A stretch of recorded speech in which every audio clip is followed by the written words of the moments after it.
Hi students, good morning and welcome to Chemistry Concept with Pragya ma'am. मेरे प्यारे बच्चों, जानते हो आपको मैम क्या पढ़ाने वाले हैं? वैसे मैंने बोल दिया आपको कि हम 10th स्टैंडर्ड और 11th स्टैंडर्ड के बीच में जो ब्रिज बॉन्डिंग है वो कर रहे हैं। 10th के बच्चों का थोड़ा एसिड बेस कंसेप्ट क्लियर हो जाए और 11th 12th के बच्चों को बेनिफिट भी हो जाए, तो हम दोनों साइड सोच रहे हैं। स्टूडेंट, आपकी टेक्स्ट बुक में एक चैप्टर है, चैप्टर नंबर 7 इक्विलिब्रियम।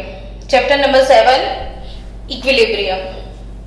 और इक्विलिब्रियम चैप्टर के अंदर आपको एक टॉपिक आता है, वो टॉपिक है आयोनिक इक्विलिब्रियम। इक्विलिब्रियम चैप्टर में एक टॉपिक है आयोनिक इक्विलिब्रियम। कौन सा टॉपिक? आप रिपीट भी कर लो मन में आयोनिक इक्विलिब्रियम। वही टॉपिक मैं शुरू करने के लिए जा रही हूं, तो स्टूडेंट के मन में वही क्वेश्चन आ जाएंगे कि इक्विलिब्रियम क्या होता है, ये वो सब। तो ये सबको एक्सप्लेन किया हुआ है एक वीडियो सेशन में। मैं आपको इक्विलिब्रियम चैप्टर का जो स्टार्टिंग का वीडियो है वो आज आपको सेंड करूंगी। फिर ये आज मैं शुरू करने के लिए जा रही हूं आयोनिक इक्विलिब्रियम। और आयोनिक इक्विलिब्रियम टॉपिक में ही आपको पढ़ना है एसिड बेस कंसेप्ट, ठीक है ना? तो अभी मैं 10th वाले बच्चों को ध्यान में रखते हुए छोटे छोटे जो भी चीजें हैं जो बच्चों को नहीं समझ में आता है उसे समझाने का ट्राई करती हूं। बच्चों, आयोनिक इक्विलिब्रियम जो वर्ड मैंने लिखा है उसमें एक वर्ड आयन आता है, आयन। ये आयन होते क्या है? तो आयन जनरली किस में होते हैं? तो आयन आयोनिक कंपाउंड में होते हैं। आयन किस में होते हैं? आयोनिक कंपाउंड्स में। अब आप फिर से बोलोगे मैम प्लीज, अब तो हर टाइम कुछ ना कुछ कंफ्यूज वर्ड ही देते जाते हो। भाई मैं बोल रही हूं कि आयोनिक इक्विलिब्रियम, तो आयंस किस में होते हैं? तो आप बोलोगे कि आयंस तो मैम कैटायन होते हैं, एनायन होते हैं। फिर से कंफ्यूजन। अब कैटायन किसको बोलना है? तो पॉजिटिव आयन को हम कैटायन बोलते हैं, नेगेटिव आयन को हम एनायन बोलते हैं। एक सिंपल सी बात ले लो कि सोडियम जो है, सोडियम गैस अगर एक इलेक्ट्रॉन लूज कर ले तो वो सोडियम कैटायन बन जाएगा। सोडियम अगर एक इलेक्ट्रॉन को लूज कर लेता है तो वो सोडियम कैटायन बनता है। और क्लोरीन गैस जो है ये वही इलेक्ट्रॉन को गेन कर लेगा तो वो एनायन बन जाएगा। यानी बच्चों, जब भी कोई इलेक्ट्रॉन लूज करता है तो पॉजिटिव चार्ज गेन करता है, और पॉजिटिव आयन जो भी होते हैं इसे हम कैटायन बोलते हैं। और जो भी एटम है वो इलेक्ट्रॉन को गेन कर लेते हैं। ये इलेक्ट्रॉन को गेन किया तो उसके ऊपर नेगेटिव चार्ज आ जाएगा। इलेक्ट्रॉन को लूज करोगे तो आप पॉजिटिव बन जाओगे, इलेक्ट्रॉन को गेन करोगे तो आप नेगेटिव बन जाओगे। नेगेटिव को हम बोलते हैं एनायन, पॉजिटिव को हम बोलते हैं कैटायन। अब Na से Na+ बन गया, Cl से Cl- बन गया। सबको एक चीज पता है ना बच्चों कि अगर ऑपोजिट चार्जेस होंगे Na प्लस होगा, Cl माइनस होगा, तो दोनों के बीच में अट्रैक्शन फोर्स प्रोड्यूस होगा। ऑपोजिट चार्जेस होते हैं तो अट्रैक्शन होता है। ऑपोजिट चार्जेस के बीच में अट्रैक्शन होने की वजह से एक कंपाउंड बनता है सोडियम क्लोराइड। अब ये सोडियम क्लोराइड किस चीज से बना, तो बोले आयन से बना। सोडियम में पॉजिटिव आयन है, तो सोडियम क्लोराइड में पॉजिटिव आयन है, नेगेटिव आयन है, तो जिसमें आयन होते हैं वो आयोनिक कंपाउंड। समझ आ गया बच्चों? जिसमें क्या होते हैं, आयन्स होते हैं। जिसमें क्या होते हैं, आयन, कैटायन एनायन होते हैं। वैसे कंपाउंड को आप बोलोगे आयोनिक कंपाउंड। जैसे देखो KCl होगा तो उसमें होगा K plus Cl minus ion. MgCl2 होगा तो उसमें होगा Mg2 और 2 क्लोराइड आयन। AlCl3 या FeCl3 होगा तो इसमें होगा Fe3 कैटायन, 3 क्लोराइड आयन। फिर से समझो बात को। आज मैं एसिड बेस कंसेप्ट शुरू कर रही हूं, सिर्फ आज हम एसिड बेस पे शायद ना जाए, क्योंकि एसिड बेस कंसेप्ट समझने के लिए हमें ऐसे बहुत सारे वर्ड्स हैं, वो वर्ड्स को समझना पड़ेगा। छोटे छोटे प्यारे प्यारे वर्ड्स को हम समझ लेंगे तो एसिड बेस का एक एक कंसेप्ट आपके ब्रेन में फिट हो जाएगा। तो ब्रेन में एसिड बेस को बहुत अच्छे से फिट करना है तो बिफोर दैट थोड़े बहुत ऐसे वर्ड्स हैं जिसको आपको समझना पड़ेगा। मैं कौन से वर्ड से शुरू कर रही हूं? आयोनिक वर्ड से। आयोनिक वर्ड यानी आयन। आयन होते हैं धन आयन, मतलब कैटायन, पॉजिटिव आयन, और नेगेटिव आयन जैसे एनायन। एनायन और कैटायन से जो कंपाउंड बनते हैं उसे आयोनिक कंपाउंड बोलते हैं। और ऐसे आयोनिक कंपाउंड के 10-12 एग्जाम्पल हम लेते हैं। जैसे KCl, तो जिसमें K plus Cl minus ions है तो ये आयोनिक कंपाउंड हो गया। MgCl2, Mg plus 2 Cl minus ion है तो ये आयोनिक कंपाउंड हो गया। FeCl3 तो Fe plus 3 cation, 3 Cl minus anion, तो ये आयोनिक कंपाउंड हो गया। समझ रहे हो बच्चों? तो जिसमें आयन्स होते हैं, जिसमें आयन्स होते हैं वो आयोनिक कंपाउंड होते हैं। अब मैडम आप आयन्स के पीछे क्यों पड़े हो? आपको कोई दुश्मनी है आयन से? तो मुझे एक चीज आपको समझानी है कि मैंने अभी एक आयोनिक कंपाउंड आपको एक्सप्लेन किया, NaCl। कौन सा आयोनिक कंपाउंड एक्सप्लेन किया? NaCl। अब NaCl आप जानते हो आपके घर में जो सॉल्ट है वो किचन में डिब्बे में ये वाला कंपाउंड अवेलेबल है, सॉलिड स्टेट में अवेलेबल है। तो वही सोडियम क्लोराइड सॉल्ट जिसके बिना खाना अधूरा सा है, बिना सॉल्ट का कुछ टेस्टी ही नहीं लगेगा। तो ये सोडियम क्लोराइड जो भी है बच्चों, ये सोडियम क्लोराइड को बाय चांस मैंने मेल्ट कर दिया। क्या कर दिया? मेल्ट। मेल्ट कैसे करोगे? तो आपको इसको हीट प्रोवाइड करना पड़ेगा। बहुत ज्यादा गर्म करोगे तो सोडियम क्लोराइड मेल्ट हो जाएगा, लिक्विड बन जाएगा। तो ऐसे सोडियम क्लोराइड को हम मोल्टन सोडियम क्लोराइड बोलेंगे। गरम मतलब ये जो सॉलिड सॉल्ट है उसको आप हीट प्रोवाइड करोगे तो वो मेल्ट हो जाएगा, सॉलिड से वो लिक्विड फेज में चला जाएगा, और वैसे सोडियम क्लोराइड को हम मोल्टन सोडियम क्लोराइड बोलते हैं। अब मोल्टन फेज में ये लिक्विड सोडियम क्लोराइड में होगा क्या? तो ये जो कैटायन एनायन है वो फ्री हो जाएंगे। Na plus Cl minus, Na plus Cl minus, Na plus Cl minus, ये आयन सारे फ्री हो जाएंगे। मोल्टन स्टेट में आयन्स जो भी है Na+Cl- वो फ्री हो जाएंगे, फ्री टू मूव, कहीं पे भी वो मूवमेंट कर सकते हैं, एक दूसरे से फ्री हो गए हैं बिकॉज ऑफ मोल्टन स्टेट। ठीक है, अब बच्चों उस मोल्टन NaCl में मैंने ऐसे एक इलेक्ट्रोलिटिक सेल में ये मोल्टन NaCl डाल दिया।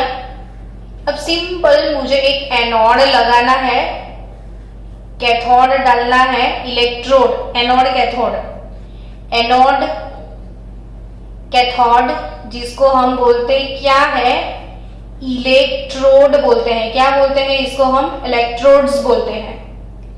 और उसके साथ हम बैटरी डाल दी। बैटरी, ये बैटरी का सिंबल है। बैटरी क्या करती है? तो इलेक्ट्रिसिटी प्रोवाइड करती है। तो बैटरी की वजह से आपको बड़ा वाला जो पोल दिखता है वो पॉजिटिव पोल है, बड़ा वाला जो पोल पॉजिटिव, और पॉजिटिव को हम बोलेंगे एनोड, छोटू वाला जो है वो नेगेटिव पोल है, और ये है कैथोड। ये वाली प्रोसेस को आप बोलोगे इलेक्ट्रोलाइसिस। कौन सा प्रोसेस है ये? Electrolysis process.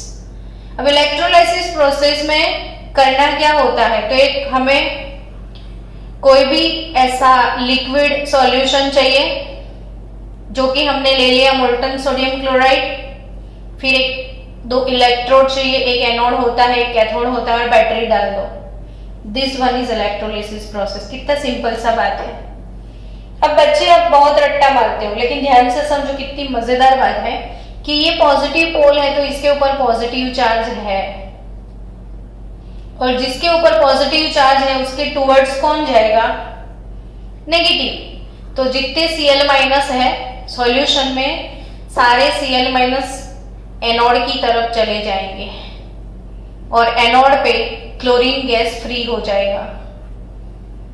और जितने ये नेगेटिव है तो नेगेटिव साइड कौन आ जाएगा? सोचो, तो पॉजिटिव आयन आ जाएंगे।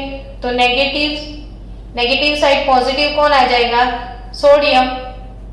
समझ गए बच्चों?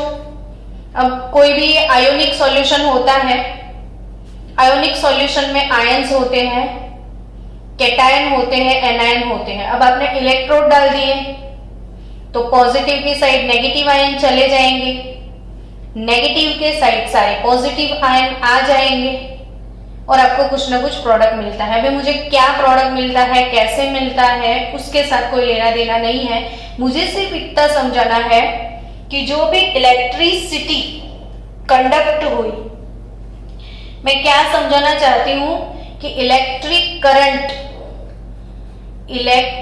करंट यहां पे कंज्यूम हुआ, इलेक्ट्रोलाइसिस हुआ, तो रीजन क्या था? तो रीजन था फ्री आयंस। कौन सा रीजन था बच्चों? Free ion. तो जिसमें, यानी आप बोल सकते हो जिसमें आयन नहीं वो इलेक्ट्रिसिटी कंडक्ट नहीं करेगा। बस मुझे वही एक्सप्लेन करना था। आप समझ गए कि नहीं? जिसमें आयन नहीं वो इलेक्ट्रिसिटी कंडक्ट नहीं करेगा।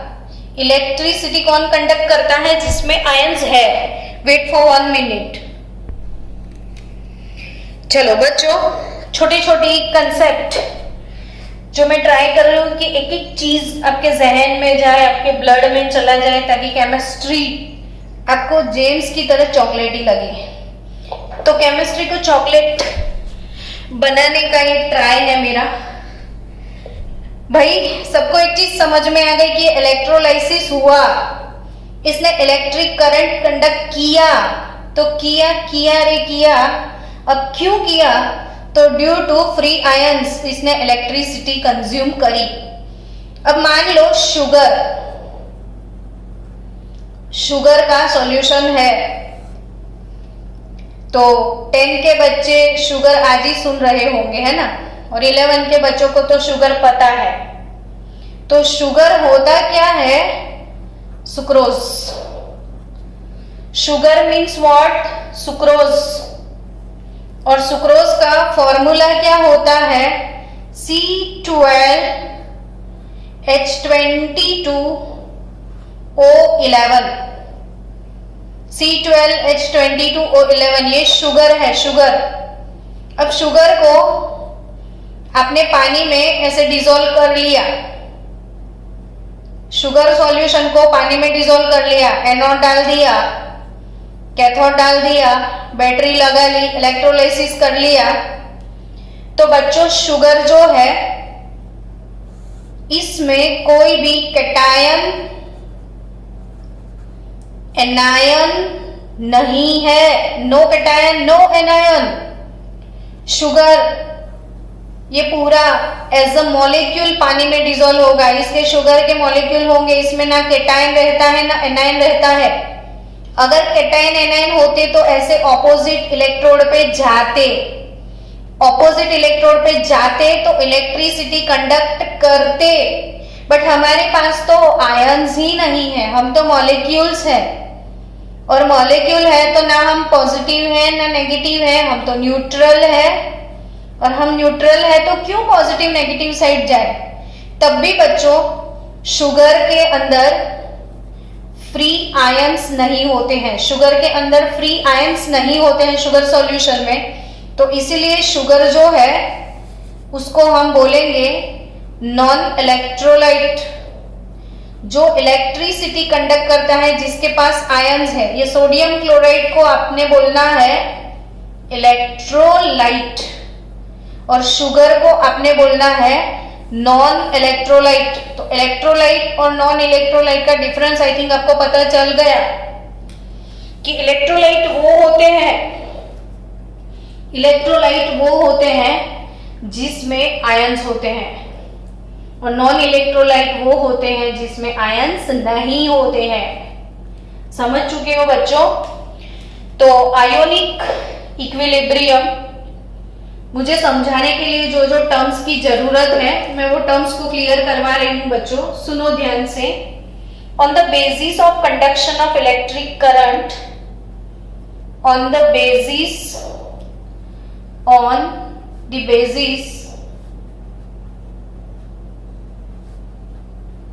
of conduction, on the basis of conduction of electric current,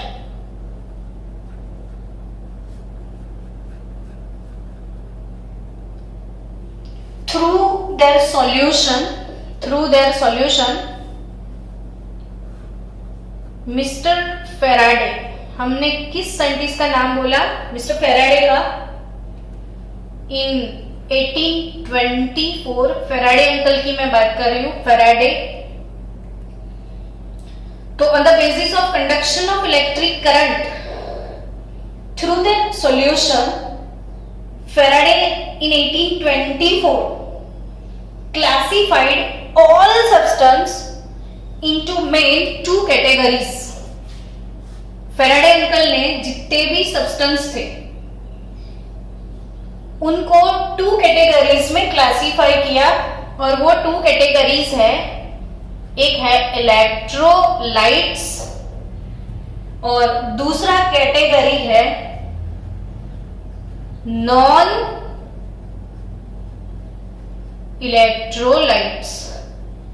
एक कैटेगरी कौन सा है बच्चों, इलेक्ट्रोलाइट्स, और दूसरा कैटेगरी है नॉन इलेक्ट्रोलाइट।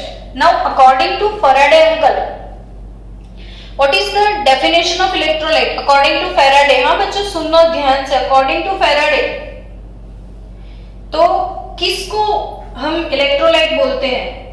तो on the basis of Faraday uncle की definition, इलेक्ट्रोलाइट इसको बोलते हैं कि जो कंपाउंड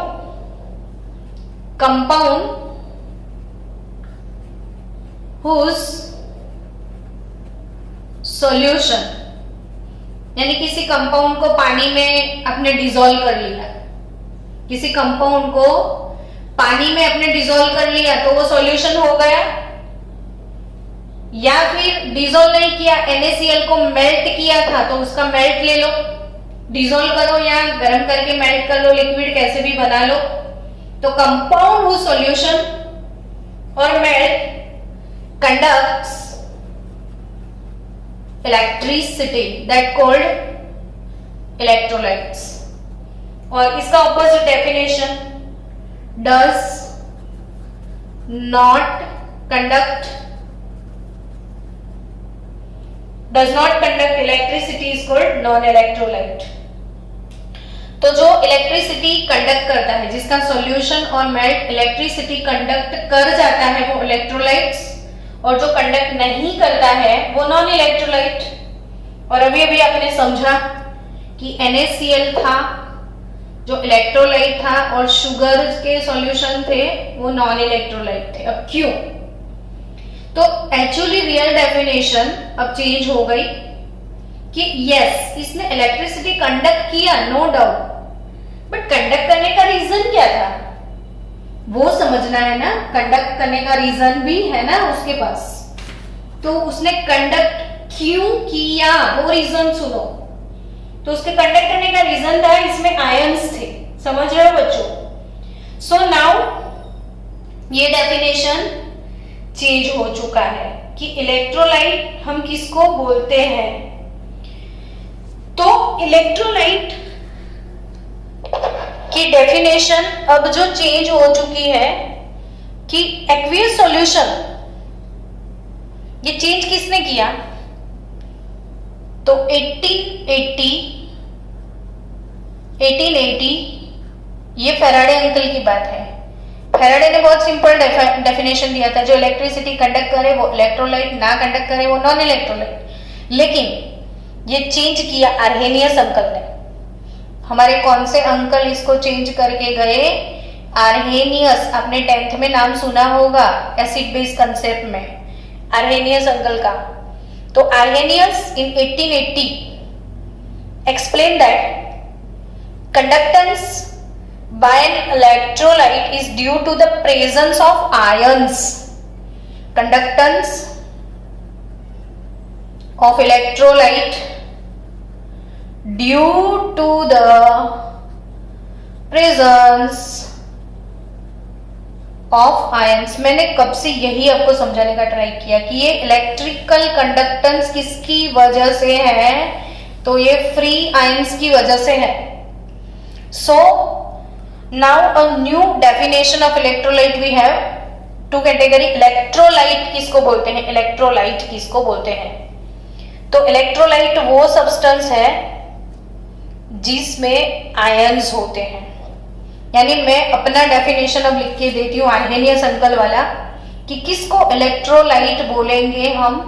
आपकी नोटबुक में अच्छे से लिख देना, what is called an electrolyte. तो सब्सटेंस और a compound which ionize in water और सॉल्वेंट, कोई भी सॉल्वेंट ले लो, मैंने वाटर बोल दिया। तो सब्सटेंस विच आयोनाइज, वाटर हटा दो, तो substance which ionize is called electrolyte. Then what is non electrolyte? तो ये डेफिनेशन आप खुद ही लिख दो कि substance which does not ionize, substance which does not ionize is called electrolyte. Substance which ionize in water is called electrolyte, and substance which does not ionize, substance which does not ionize in water is called non-electrolyte. यानी sodium chloride is called electrolyte and sugar is called non-electrolyte. अब बच्चों next concept मुझे आपको क्या समझाना है, तो वही कि what is called ionization. Ionize हो रहा है, इसका मतलब क्या है? आयोनाइजेशन का मतलब क्या है, मुझे वो समझाना है आपको। तो व्हाट इज कॉल्ड आयोनाइजेशन, है ना बच्चों? तो आयोनाइजेशन मतलब कि आयंस में सेपरेट हो जाना। आयोनाइजेशन का मतलब क्या है कि आयंस में सेपरेट होना, आयन बनना। तो अब ध्यान से देखो और समझना कि हमारे पास सोडियम क्लोराइड है, सॉलिड, मैंने पानी में डाल दिया और बन गया Na+Cl- और इधर क्या लिखेंगे, एक्वियस। Very nice concept. देखो बच्चों ध्यान से समझो, ये चीजें आप 10th में लिखते हो लेकिन समझते नहीं हो कि इसका मतलब क्या होता है। मैंने इधर सोडियम क्लोराइड सॉल्ट लिया, सॉल्ट, ये जो सॉल्ट लिया वो पानी में डाला, डिसॉल्व हो गया और इधर मैंने लिक्विड नहीं लिखा, AQ लिखा। AQ का मतलब AQUAO, aqua. Aqua means water. Madhuri Dikshit का एडवर्टाइज, पानी का doctor, Aquaguard. Aqua means water, aqua blue, aqua means water. तो ये पानी के अंदर इसके आयन सेपरेट हो चुके हैं, तो क्या इसे आयोनाइजेशन बोलोगे? तो नहीं, इसे बोला जाता है dissociation. That's not ionization. NaCl में छोटा सा डिफरेंस आपको क्रिएट करना चाहती हूँ कि आयोनाइजेशन में आयन बनने का प्रोसेस है, तो फिर आप बोलोगे कि ये नहीं आयन बने, ये आयन पहले थे इसमें। NaCl में Na+Cl- पहले से ही थे, इसमें है आयन ऑलरेडी, और आपने पानी डाल दिया तो वो छुट्टे हो गए, सेपरेट हो गए, डिसोसिएट हो गए, है ना। इसमें ऑलरेडी पहले थे, वो बने नहीं हैं, पहले से ही थे, और पानी डालने से वो सेपरेट हो गए, तो that process is called dissociation. बच्चों मैं एक चीज आपको इधर एक्सप्लेन करते चलो कि डिसोसिएशन क्या है। देखो बच्चों, पानी का फॉर्मूला है H2O। H2O हाइड्रोजन ऑक्साइड, जिसमें O मीन्स ऑक्सीजन, ये ऑक्सीजन है, और उसके बाजू में छोटे छोटे 2 हाइड्रोजन, ये कोवेलेंट बॉन्ड है। आप 10th में कोवेलेंट बॉन्ड, शेयरिंग वाला बॉन्ड पढ़े होंगे। ये आयोनिक बॉन्ड नहीं होता है, वाटर में कोवेलेंट बॉन्ड होता है। तो ये H2O है, ये ऑक्सीजन है, और ये छोटू छोटू हाइड्रोजन। ऑक्सीजन के ऊपर नेगेटिव चार्ज, हाइड्रोजन के ऊपर पॉजिटिव चार्ज होता है, पार्शियल पॉजिटिव। वो आप जब शुरू में केमिकल बॉन्डिंग चैप्टर पढ़ोगे तो आपको बहुत अच्छे से सारी चीजें एक्सप्लेन करने वाली हूं मैं। लेकिन वाटर H2O ऐसा होता है। अब आपने पानी के अंदर ग्लास फुल अपने वाटर ले लिया, वाटर में आप डाल रहे हो सोडियम क्लोराइड को, NaCl को डाल रहे हो, सोडियम क्लोराइड को अपने वाटर में डाल दिया। होता क्या है, तो जो भी Na+ है, Cl- है, समझना ध्यान से, Na+ उसके ऊपर पॉजिटिव चार्ज, Cl- उसके ऊपर नेगेटिव चार्ज। पानी में oxygen negative, hydrogen positive.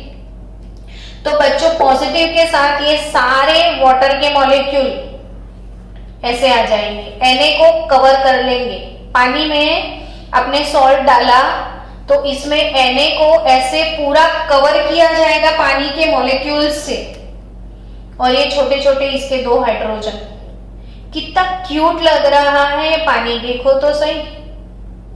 Very cute water, very cute aqua. अब ऐसे स्पीसीज को हमने बोलना है Na+ एक्वियस, यानी sodium cation is surrounded by aqua molecule. So many aqua molecule मिलके ना बेचारे को ऐसे पैक कर लेते हैं, और ये Cl- से उसका डिवोर्स करवा लेते हैं। अब Cl अकेला हो गया, सोडियम को ले गए पानी के मॉलिक्यूल। अब क्लोरीन को, उसके ऊपर नेगेटिव चार्ज है, तो पानी में हाइड्रोजन के ऊपर ये पॉजिटिव चार्ज है, ऐसे पानी के हाइड्रोजन वाले मॉलिक्यूल क्लोरीन को कवर करेंगे। देखा कितना मस्त फिनोमिना है। सॉल्ट को पानी में डाला, सॉल्ट डिसॉल्व हो गया, लेकिन क्यों डिसॉल्व हुआ वो तो कभी सोचो आप। तो जितने भी आयोनिक कंपाउंड है, जितने भी आयोनिक कंपाउंड, सारे आयोनिक कंपाउंड को आप पानी में डालोगे तो वाटर के मॉलिक्यूल ऐसे दोनों को, कैटायन एनायन को सेपरेट कर लेंगे, विच इज कॉल्ड डिसोसिएशन। ऐसे प्रोसेस को डिसोसिएशन हो गया, Na+ अलग हो गया, Cl- अलग हो गया। पहले एकदम क्लोज थे, एक ही घर में रहते थे, शादीशुदा थे, शादी बना के बैठे थे, पानी आया, डिवोर्स करवा दिया, दोनों को अलग कर दिया, कयामत से कयामत तक। अब ये है NaCl का फंडा बच्चों, Na अलग Cl अलग, ये है डिसोसिएशन। उनका डिवोर्स हो गया दोनों का, पहले से ही थे प्लस माइनस, है ना। तो फिर आयोनाइजेशन क्या है मैडम? तो आयोनाइजेशन क्या है वो समझो। जितने भी आयोनिक कंपाउंड पानी में डालोगे डिसोसिएशन होगा, आपको एनायन कैटायन फ्री मिल जाएंगे, ये इलेक्ट्रोलाइट है, लेकिन process is not called ionisation, it is dissociation. अब आयोनाइजेशन क्या है? तो जिसमें आयंस पहले से नहीं होते हैं, बनते हैं, जैसे HCl एसिड है, hydrochloric acid, HCl hydrochloric acid, इसमें कोवैलेंट बॉन्ड है, इसमें आयोनिक बॉन्ड नहीं है, कोवैलेंट शेयरिंग करके बना है। ये हाइड्रोजन का एक इलेक्ट्रॉन क्लोरीन के एक इलेक्ट्रॉन के साथ शेयरिंग करके बना है। अब HCl में आपने पानी डाल दिया तो HCl का जो H है ये वाटर एक्सेप्ट करेगा और H3O+ बनाएगा और Cl- सेपरेट हो जाएगा। देखो इसमें पहले आयंस नहीं थे, आयंस नहीं थे, पानी डालने की वजह से केटायन एनायन प्रोड्यूस हुए, that is called ionisation, it is called ionisation. समझ रहे हो बच्चों? तो formation of ion is called ionisation. By chance मैंने CH3COOH एसिटिक एसिड लिख दिया, आप इसका नाम प्रिपेयर कर लेना, 5 टाइम याद रखना, लिखना, कुछ भी करना। CH3COOH को एसिटिक एसिड बोलते हैं। एसिटिक एसिड को पानी में डालो तो CH3COO negative acetate ion produce होता है, एसीटेट आयन प्रोड्यूस होता है और इसका हाइड्रोजन यानी प्रोटॉन ये एक्सेप्ट करता है। कैसे प्रोटॉन एक्सेप्ट करता है मैं कल सिखाऊंगी आपको। तो ये H2 H3O+ हाइड्रोनियम आयन, ये है हाइड्रोनियम आयन H3O+। देखो सल्फ्यूरिक एसिड H2SO4 को डाल दो पानी में, सल्फ्यूरिक एसिड में 2 हाइड्रोजन है तो 2 मोल पानी चाहिए, 2 हाइड्रोजन के लिए 2 मोल water, 2 H3O+ plus SO4- 2 sulphate ion. जिसने फॉर्मूला फॉर्मेशन के वीडियोस देखे आज उनको मजा आएगा सल्फेट सुनने में भी और समझने में भी। ये सल्फेट है SO4- 2 सल्फेट आयन, ये H3O+ हाइड्रोनियम आयन। बच्चों समझ रहे हो? Sulphuric acid ionize in water, nitric acid HNO3 पानी में डाल दो, नाइट्रेट आयन मिलेगा, नाइट्रेट आयन और H3O+। तो ऐसे एसिड को अब पानी में डालो और आयंस बनने लगेंगे। ये आयोनाइज हो चुका है, पानी में ये आयोनाइज हो चुका है। That process is called ionisation. तो HCl ऐसे आयोनाइज होता है, सल्फ्यूरिक ये एसिटिक एसिड आयोनाइज होता है, सल्फ्यूरिक एसिड आयोनाइज होता है, नाइट्रिक एसिड ऐसे पानी में आयोनाइज होता है। तो that process is called ionisation. हालांकि